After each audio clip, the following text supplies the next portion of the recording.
Hello, my friends. Today I am going to be talking all about baby sleep. If you guys are new here, I am Wendy and I'm just a mom of one. His name is Boston. He is 15 months old now, and I'm just going to be talking about baby sleep from 0 months to 1 year.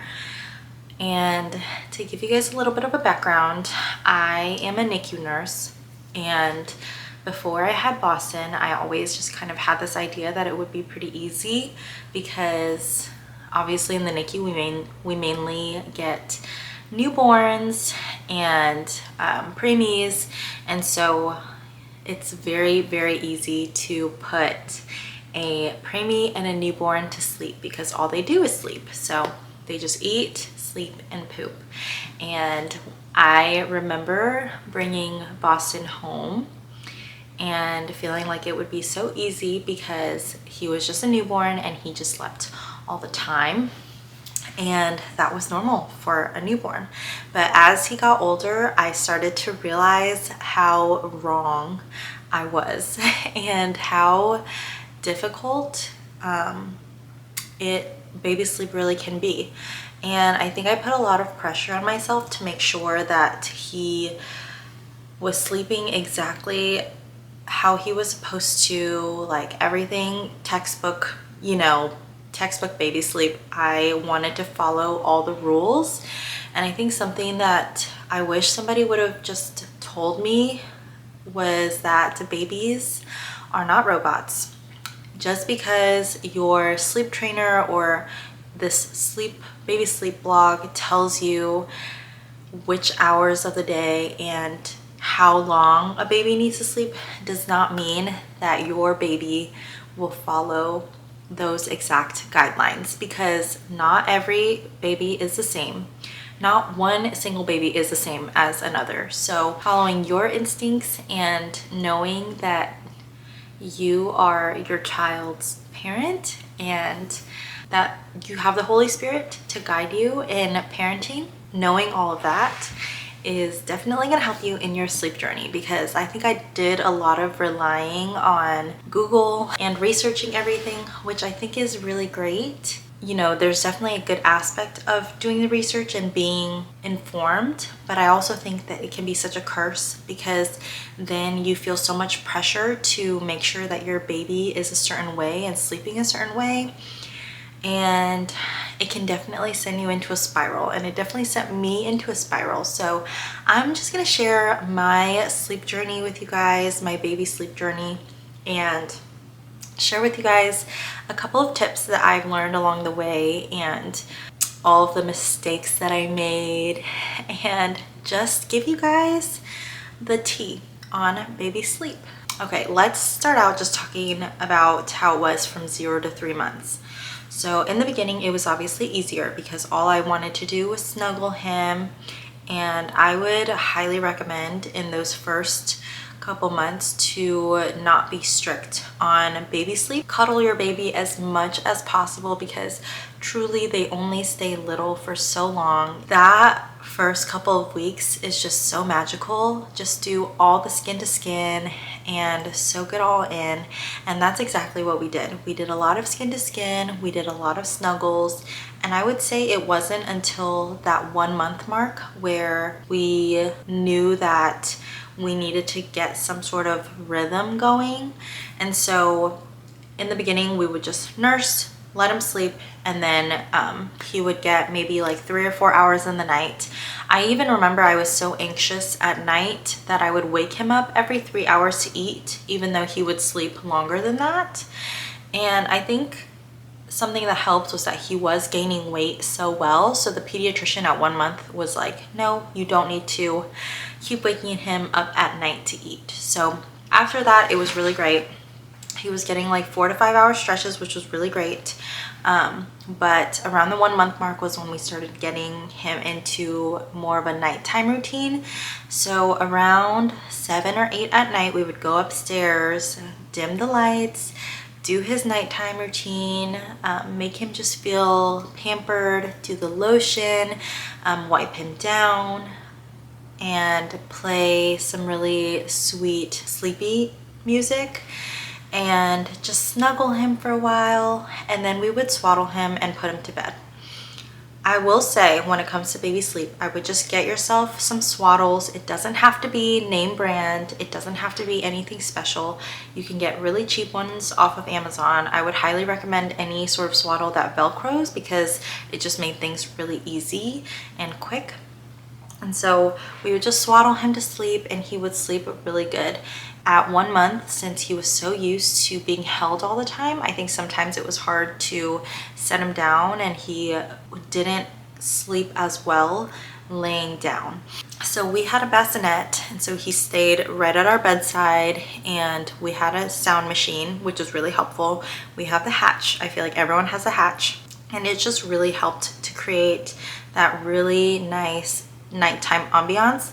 And I always think about how I want to go to sleep, you know, like at nighttime I really want some dim lights, some nice quiet time, just a really relaxing nighttime to really get me in the mood to go to sleep. So I thought about all those things for him as well, because obviously he's not going to just go from playing and being in really bright lights and doing all this stuff to immediately go to sleep. So that's also something that we had to remind ourselves.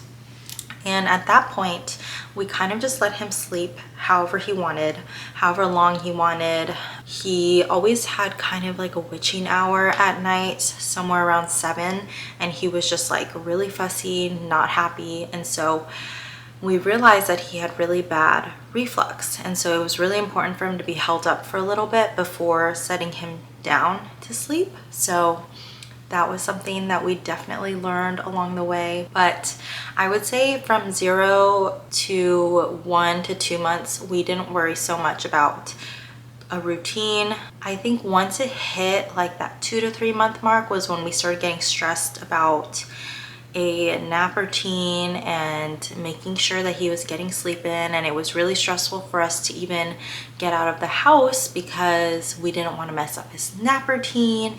And as much as I think it's really important to have a routine and a rhythm for Boston, I also think that it's important for him to know that life is flexible. It's good to be flexible. We just had so much fear about doing things during his nap times, when I feel like we should have just been a little bit more flexible and let him nap in his car seat, nap in his stroller, and just kind of get him used to that.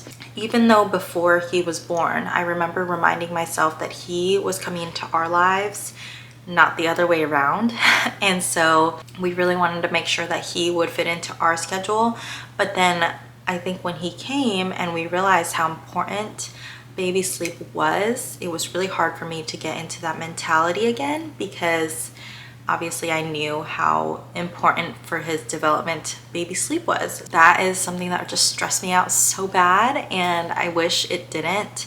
I think if I could go back, I would just tell myself that it was gonna be okay, and that, you know, having them sleep in their stroller and their car seat and in different environments actually really helps them to sleep better, because then they can sleep in different places, and if you travel, then they can sleep in a different environment and be perfectly fine with it.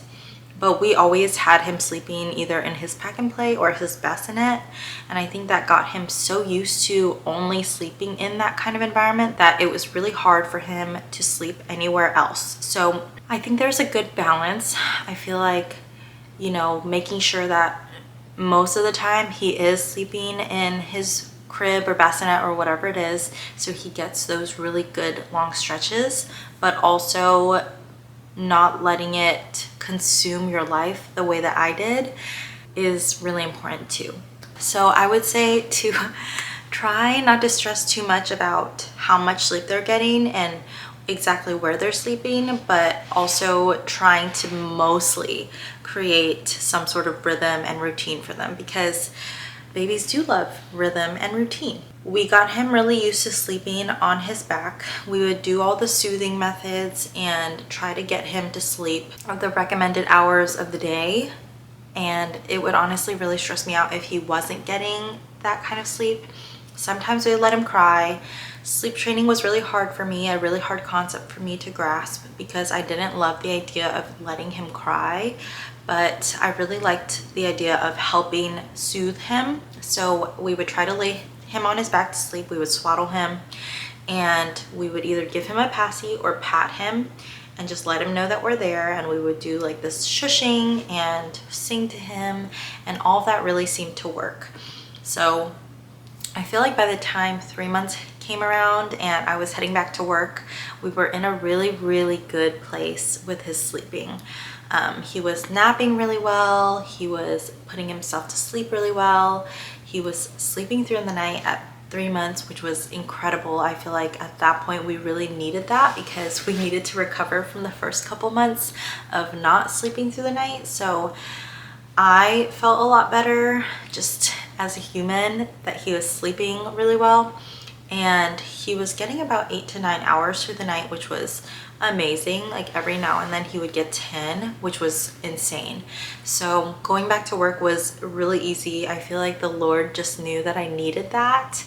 And then once we hit the 4-month regression, that was when things got a little crazy.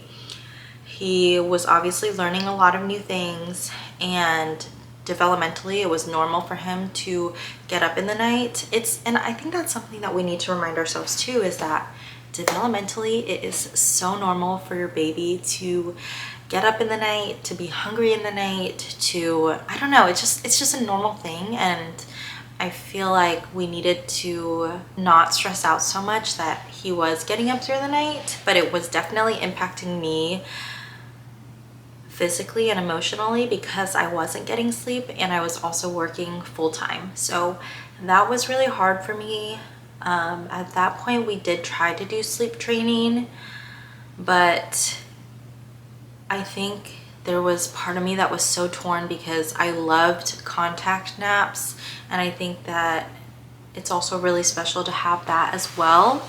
But it was also really important for us that he was able to sleep on his own and be able to lay on his back to sleep, and for us to get those good sleep hours through the night.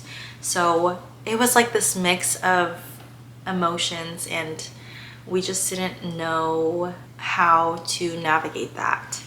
So we did lots of contact naps in the beginning, and then we kind of started to come off of that whenever I went back to work. During his 4-month sleep regression, as much as we tried really hard to do sleep training and all of that stuff, we were not willing to pay for any sort of sleep training courses or anything, just because we didn't want to spend money for it. We didn't have the money for it, so we just kind of tried to figure it out ourselves, but never quite figured it out. So I feel like from the months 4 to 8, he was teething, sleep regressing, and I think the best we ever got him to sleep was like 5 or 6 hours in the night, and he would always get up at least once or twice. In that first month of sleep regression at 4 months, he was literally waking up every 2 to 3 hours, and I just remember being so miserable at work and not getting any sleep. There was a moment in time where we tried co-sleeping because the only thing that would get him to sleep was nursing, and so he was nursing all night long. He was sleeping right next to me, and it was just not working out because I was not comfortable with co-sleeping. Like, I just could not get comfortable. I think I would be okay with it if both Chad and I were really comfortable in the bed, but we just weren't. It was cold because we tried not to sleep with a blanket and lots of pillows because I didn't want him to suffocate, and I just could not seem to get comfortable. So that was just not working out for us. I feel like if co-sleeping really did work out for us, like, I wouldn't have been opposed to it, but we just could not get comfortable. So that was when we knew we had to just try to get him to sleep in his pack and play, because at this point he had grown out of his bassinet and we still wanted him in our room, so we put him in a pack and play. But he was getting so big that our backs were literally hurting getting him in and out of the pack and play all the time because he was waking up so much through the night. So that was really hard. And I think we did that for about 2 months, putting him in the pack and play in our room before we just went ahead and moved him into his crib, because that really just saved our backs. And I think it was good for him to be in another room, good for us and our marriage to have our room by ourselves, and for us to connect in that way again and not feel like, you know, he's right there. And so I think that was a really good transition for us, and I almost feel like that helped him to sleep better. By the time he was rolling, I remember we had to switch sleep sacks, so we did the Merlin sleep suit, and then we also did the Dreamland. I was one of those people that really, like, if you were a brand that sold sleep products for babies, I was your main target audience and consumer, and I was always so gung-ho about buying these certain things to help him sleep better, when I realized that you don't need all these things. So I'm telling you guys now, you don't need all of these things.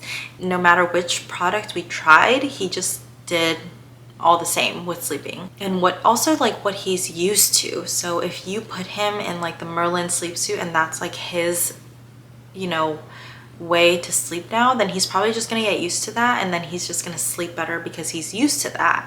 Or if you use the Dreamland, whatever it is that you choose, I feel like there was not one way or another that was better for him. Like, I think he did fine either way.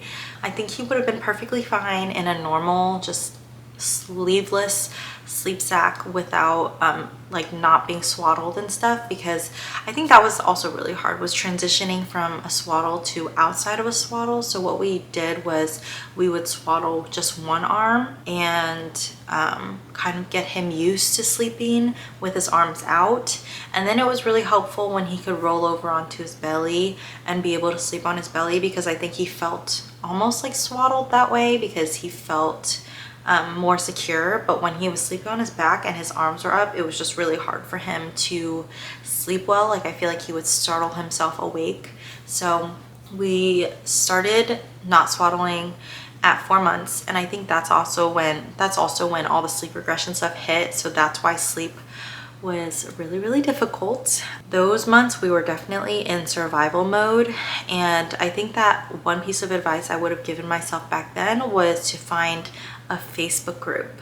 I'm in lots of Facebook groups now for baby sleep, and I feel like they were so helpful to just ask other moms what their tips and tricks were and see what other people are doing and what works for their baby, and just trying it out and seeing if it works for yours.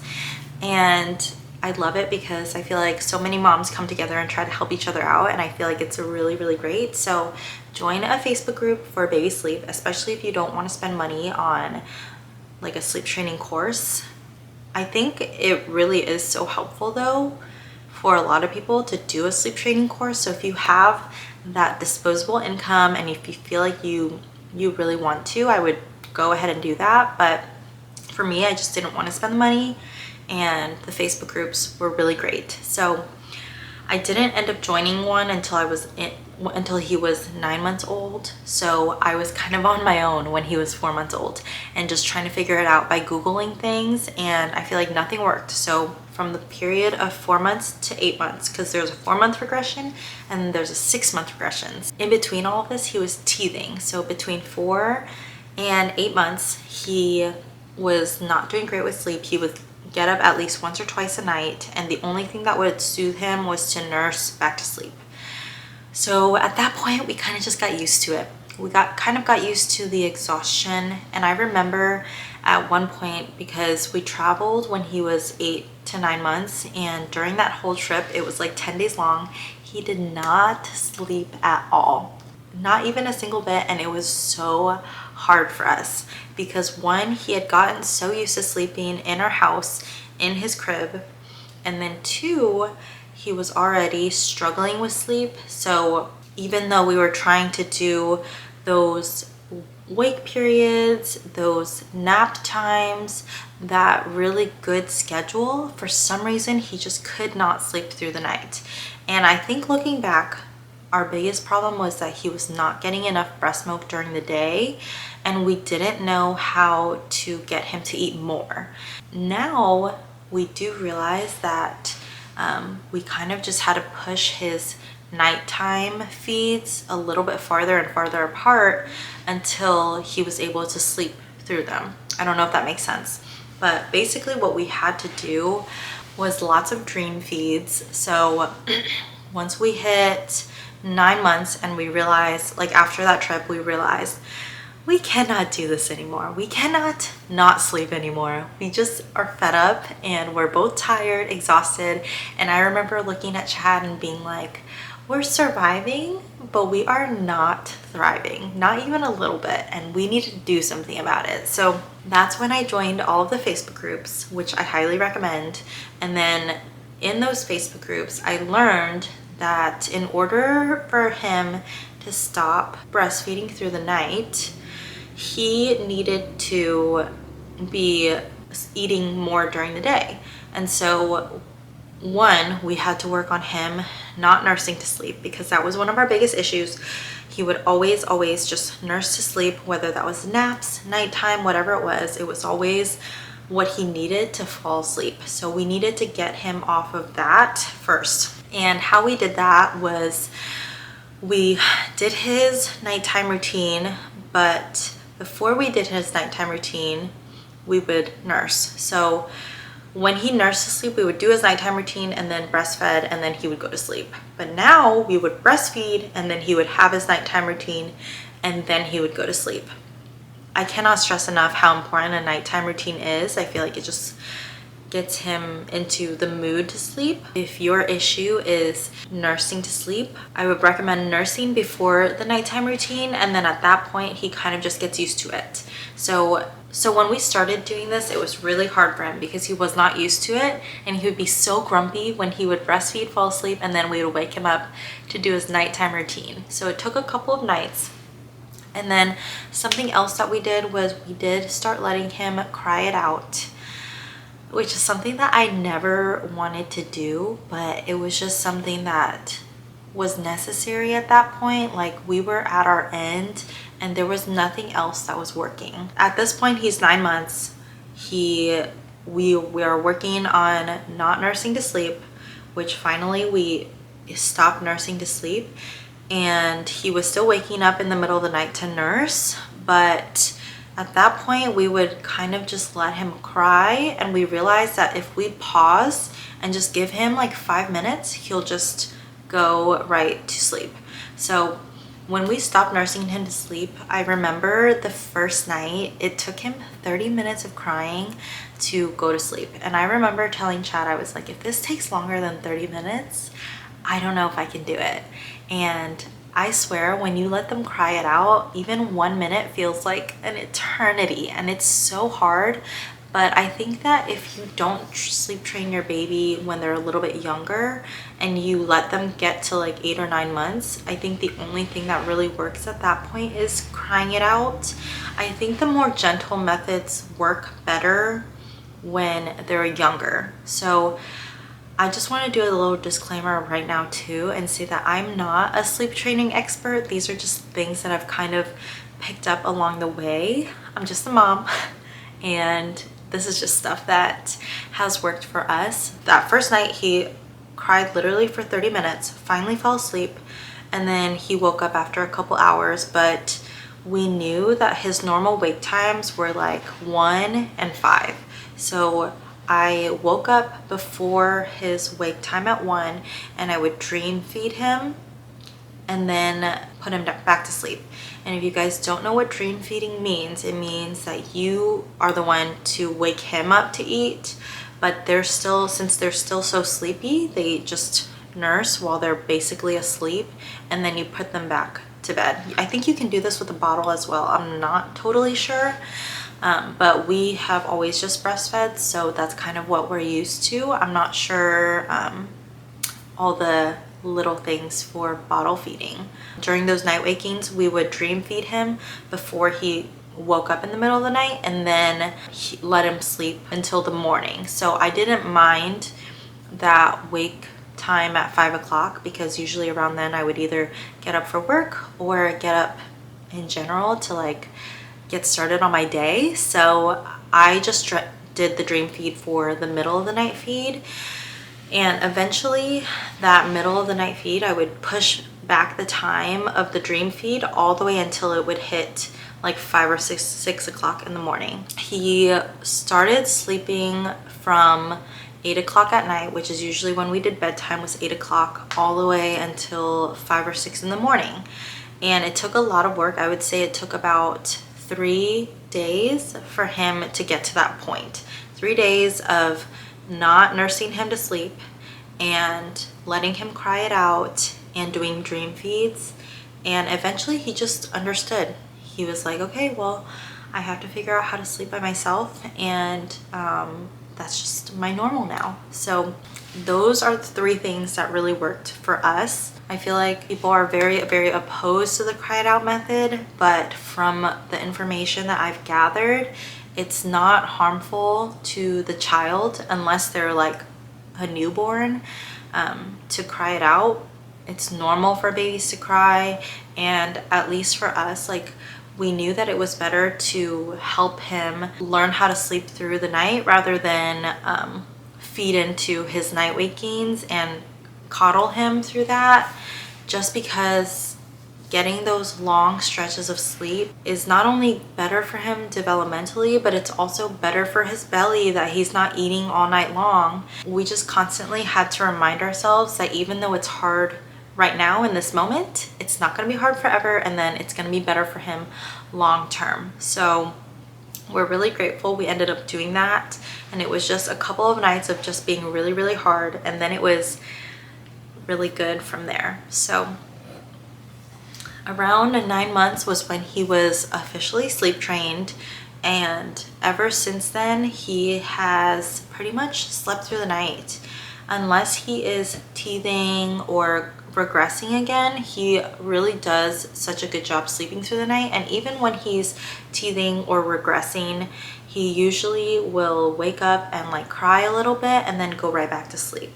And that's another thing that I highly recommend for all of you guys, is that if they wake up in the night, just give them like 10 minutes. A lot of times they'll just put themselves right back to sleep. If it goes for more than 10 minutes, then they probably are actually like in pain or struggling, and maybe they do need a little bit of help.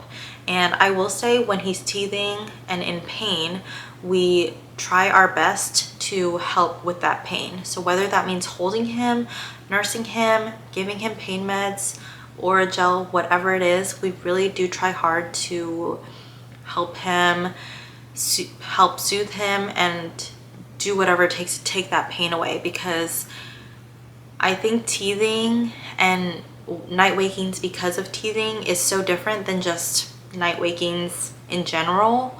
So we very much coddle him anytime he's in pain and make sure that he feels comfort from us.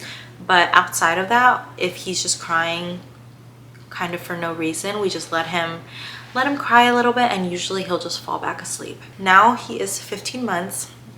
He had a big stint of teething. He would wake up here and there in the night, but usually he'll wake up around 5 o'clock in the morning or 6, and that has worked for us. And so I kind of wanted to wrap this up by talking about like tips and tricks and just some advice.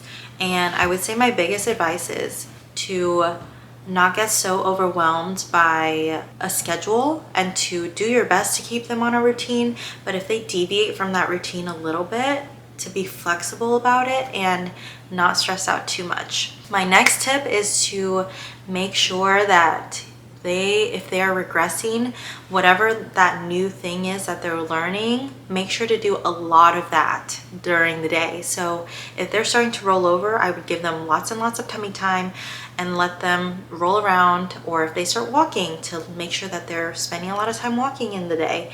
And so that really helps with night sleep, because they've already exhausted all of that during the day and they can sleep at night. Another thing is, I would get a really good nighttime routine and try to put them to bed around the same time every night. I would say like within the hour. So for us, our nighttime is usually between 8 and 9. And that's always been our bedtime ever since he was a newborn. We've always tried to keep him on the same nighttime routine. And based on what time he wakes up in the morning, that's kind of how we decide what time his naps are. This baby is coming into your life. So for me, it worked out that he was waking up at 5 or 6. But if that doesn't work for you anymore, then change it, you know, like change it up. And figure out a way for them to sleep longer or push back his nighttime routine, whatever it is, so that it'll fit better with your schedule. And that's why we had his nighttime routine at 8 or 9, is because I don't get home from work until around 8. So I want to see him for at least a little bit and before he goes to bed. And I would say, you know, if those night wakings are not working for you anymore, then change it and do something about it. If you can't just keep nursing him to sleep, if you feel like if your mental health is kind of going out the window, then give him a bottle, or have your significant other give him a bottle, or whatever it is to help with you. Because at the end of the day, if you're not doing well, then most likely it's going to affect baby as well. So for us, we got to a point where we realized that he is not sleeping well. It is not working for us anymore. We are not doing well, and we need to change it. So that's when we did a lot of digging and we tried our best to change his sleep schedule. My next little tip is don't fall for all those ads that tell you that this specific product is going to help with sleep. I would just say create that really nice, calm environment and make sure that they are practicing safe sleep, or if you're co-sleeping, just kind of doing what you can to make that as safe as possible, and call it a day, because you do not need all of those products. You do not need those lotions, those sleep sacks, those special sleep suits, whatever you want to call them, to facilitate good baby sleep. I really just think that, you know, it takes practice, and it's something that's hard for them and new for them. So, and they're learning new things all the time. So just kind of helping them and getting them used to however you need them to sleep, that is what's going to help them sleep. Do not spend any extra money on all those extra things. I would definitely get like some sort of sleep sack, but it doesn't have to be like super expensive or anything like that. Okay, I definitely need to wrap this up because this video is getting super long. So if you guys have any extra questions or anything like that, just let me know down below, and maybe I can make a whole separate video on any of the extra stuff. But I would say just don't get discouraged. Babies are ever changing, just like we are, and different things are just gonna work for different babies. Yeah, during those regressions, during those teething moments, you know, just don't get discouraged. Just stay consistent, but also, you know, be flexible sometimes. I think that is so important. Just reminding yourself that whatever is normal for somebody else's baby is not going to be normal for yours.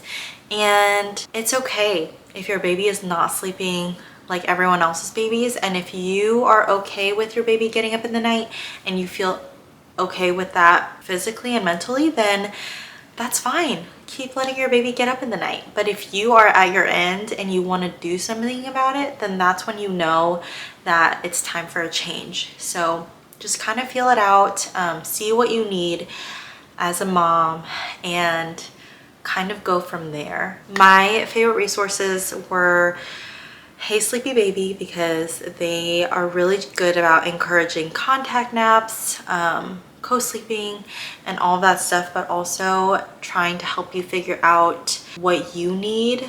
So if you need to help baby sleep through the night, but you still want to have contact naps, I feel like they're really good about being okay with both.